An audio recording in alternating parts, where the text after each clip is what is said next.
નમસ્કાર. આજના આ ખાસ વિશ્લેષણમાં આપ સૌનું સ્વાગત છે. સીધી જ વાત પર આવીએ તો આજે આપણે રામાયણના એક એવા પાત્ર વિશે વાત કરવાના છીએ જે અત્યંત શક્તિશાળી તો હતો પણ સાથે સાથે એટલો જ જટિલ પણ હતો. હા, આપણે વાત કરી રહ્યા છીએ વાનર રાજ વાલીની. સત્તા, અહંકાર અને ધર્મ વચ્ચેની આ એક અદ્ભુત કથા છે. જુઓ, આપણે અહીં માત્ર કોઈ વાર્તા નથી સાંભળવાના. આપણે મૂળ ગ્રંથોના આધારે તર્ક અને તથ્યોનો ઉપયોગ કરીને ધર્મ અને અધર્મ વચ્ચેના આ નૈતિક સંઘર્ષનું ઊંડું વિશ્લેષણ કરીશું, એકદમ લોજિકલ રીતે. તો આજના આ વિશ્લેષણમાં આપણે કયા મુદ્દાઓ પર નજર કરીશું? પહેલાં થોડો ઐતિહાસિક સંદર્ભ લઈશું, પછી વાલીની અકલ્પનીય શક્તિ, બંને ભાઈઓ વચ્ચેની દુશ્મનાવટ, શ્રીરામનો છૂપો પ્રહાર અને અંતે તે અદ્ભુત નૈતિક સંવાદ જોઈને એક ચોક્કસ નિષ્કર્ષ પર પહોંચીશું. ચાલો શરૂ કરીએ. વિભાગ 1. રામાયણ અને કિષ્કિંધાકાંડ. આપણે સૌ જાણીએ છીએ તેમ મહર્ષિ વાલ્મીકી રચિત રામાયણ એ માત્ર એક ગ્રંથ નથી, પણ તે ભારતીય સંસ્કૃતિનો આત્મા છે, જે આપણને ફરજ અને આદર્શ જીવન જીવતા શીખવે છે. રામાયણ મુખ્યત્વે 7 કાંડ એટલે કે વિભાગોમાં વહેંચાયેલું છે. બાલકાંડ, અયોધ્યાકાંડ, અરણ્યકાંડ, પછી આવે છે કિષ્કિંધાકાંડ અને ત્યારબાદ સુંદરકાંડ, યુદ્ધકાંડ અને છેલ્લે ઉત્તરકાંડ. આજે આપણું પૂરું ધ્યાન આ યાદીમાં રહેલા ચોથા વિભાગ પર એટલે કે કિષ્કિંધાકાંડ પર રહેશે. હવે આ કાંડ શા માટે આટલો મહત્વનો છે? કારણ કે અહીં વાર્તાનું કેન્દ્ર માનવ સામ્રાજ્યથી બદલાઈને વાનર સામ્રાજ્ય તરફ વળે છે. અહીં જ શ્રીરામ, હનુમાનજી અને સુગ્રીવની મુલાકાત થાય છે. એક એવું જોડાણ જે આખા મહાકાવ્યની દિશા જ બદલી નાખે છે. અને હા, વાલીના વધની ઘટના પણ બરાબર અહીં જ બને છે. બીજો વિભાગ વાલી, અકલ્પનીય શક્તિનો સ્વામી. ચલો, આ અત્યંત શક્તિશાળી પાત્ર વિશે થોડું જાણીએ. તે કિષ્કિંધાનો વાનરરાજ હતો અને સાક્ષાત દેવરાજ ઇન્દ્રનો પુત્ર હતો. વાલીને ખરેખર કઈ વસ્તુ અજેય બનાવતી હતી?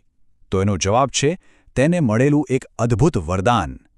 દેવરાજ ઇન્દ્રએ તેને વરદાન આપ્યું હતું કે જે પણ યોદ્ધા વાલી સામે સીધું યુદ્ધ કરવા આવે તેની અડધી તાકાત આપોઆપ વાલીમાં ખેંચાઈ જાય. વિચારો, તમારી સામે લડવા આવનારની અડધી શક્તિ તમારી થઈ જાય. આના કારણે કોઈ તેને સામસામે તો હરાવી જ નહોતું શકતું. અને આ શક્તિના કારણે તેણે કેવા પરાક્રમો કર્યા હતા ખબર છે?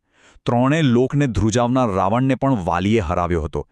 જરા કલ્પના કરો, તેણે રાવણને પકડીને પૂરા 6 મહિના સુધી પોતાની બગલમાં દબાવી રાખ્યો હતો અને આમ જ 4 સમુદ્રોની પરિક્રમા કરી.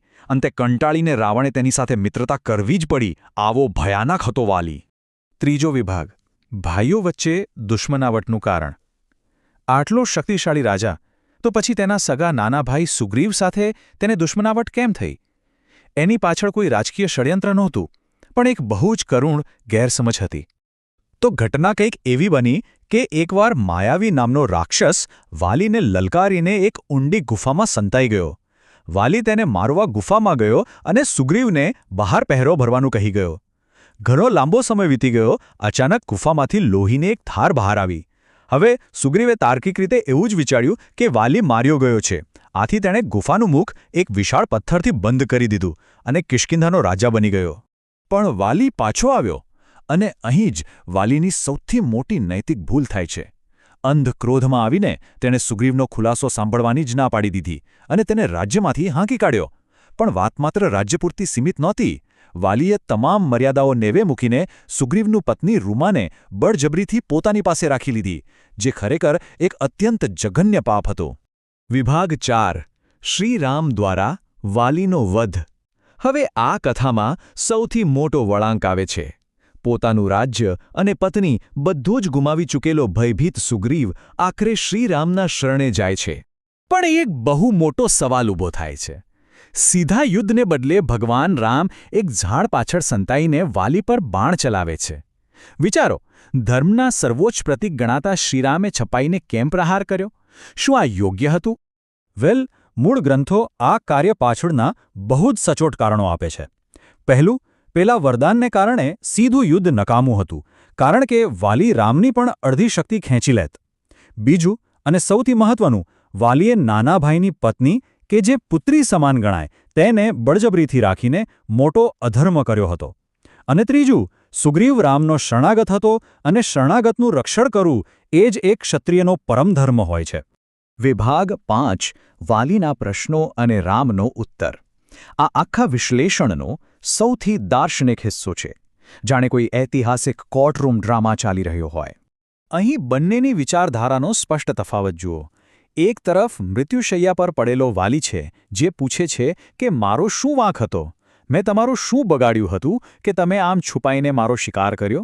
અને બીજી તરફ શ્રીરામ છે, જે કોઈ જ અંગત દ્વેષ વિના માત્ર ઉદ્દેશ્યપૂર્ણ તર્ક, ન્યાય અને મર્યાદાના આધારે તેને સચોટ જવાબ આપે છે. શ્રીરામનો તાર્કિક બચાવ એકદમ જડબેસલાક હતો. તેઓ સ્પષ્ટ કહે છે કે જે વ્યક્તિ નાના ભાઈની પત્ની પર કુદ્રષ્ટિ કરે તે સીધો જ મૃત્યુદંડને પાત્ર છે. બીજું, તેઓ રાજા ભરતના પ્રતિનિધિ તરીકે અહીં અધર્મીઓને દંડ આપવા આવ્યા છે અને તત્કાલીન શિકારના નિયમો પ્રમાણે એક ક્ષત્રિય માટે વંચર એટલે કે વાનરનો શિકાર છુપાઈને કરવો તેમાં કોઈ જ નૈતિક દોષ નહોતો. વાલી પાસે આ તર્કનો કોઈ જ જવાબ ન હતો. વિભાગ 6 અહંકારનું પતન અને નિષ્કર્ષ. આપણે હવે આ વાર્તાના અંતિમ ચરણમાં છીએ. આખી વાતમાં આપણે વાલીની પત્ની તારાને ભૂલવી ન જોઈએ. તારા અત્યંત વિદ્વાન હતી. તેણે વાલીને પહેલેથી જ ચેતવણી આપી હતી કે શ્રીરામ સાથે વેર ન બાંધતો. પણ વાલી? તેને પોતાની શક્તિનો એટલો બધો અહંકાર હતો કે તેણે આ બહુમૂલ્ય સલાહની અવગણના કરી દીધી. અહંકાર માણસને કેવો આંધળો કરી દે છે તે અહીં સ્પષ્ટ દેખાય છે. પણ મૃત્યુ સમય વાલીનો એ અહંકાર આખરે તૂટી જાય છે. તેને પોતાની ભૂલોનો સાક્ષાત્કાર થાય છે. તે બધું જ સ્વીકારી લે છે. તે ધર્મના માર્ગ પર ચાલીને પોતાના પુત્ર અંગદને શ્રીરામના શરણમાં સોંપી દે છે અને અંતે પોતાના ભાઈ સુગ્રીવ સાથે પણ સમાધાન કરી લે છે. વાલીની આ અંતિમ ક્ષણો ખરેખર ખૂબ જ હૃદયસ્પર્શી છે. તો આ આખી વાતનો સાર શું છે? વાલી પાસે દુનિયાની તમામ તાકાત હતી. તે અદ્ભુત સાહસનું પ્રતીક હતો. પણ તેનું પતન શા માટે થયું? તેના અનિયંત્રિત અહંકાર અને નૈતિક મૂલ્યોના અભાવને કારણે. ભગવાન રામ દ્વારા તેનો વધ એ ખરેખર તો અધર્મ પર ધર્મના વિજયનું જ એક મહાન પ્રતીક છે. અંતમાં આપણને સૌને વિચારતા કરી મૂકે તેવો એક પ્રશ્ન: જ્યારે કોઈ વ્યક્તિ પાસે અસીમ સત્તા આવી જાય છે અને એ સત્તા તેને નૈતિક ફરજો પ્રત્યે આંધળો કરી દે, ત્યારે સાચા અને ખોટા વચ્ચેની એ પાતળી રેખા કોણ નક્કી કરે છે? સત્તા અને અહંકાર આપણને કઈ હદ સુધી ભટકાવી શકે છે તે વિશે ચોક્કસ વિચારજો. આજના આ વિશ્લેષણમાં જોડાવા બદલ આપ સૌનો ખૂબ ખૂબ આભાર.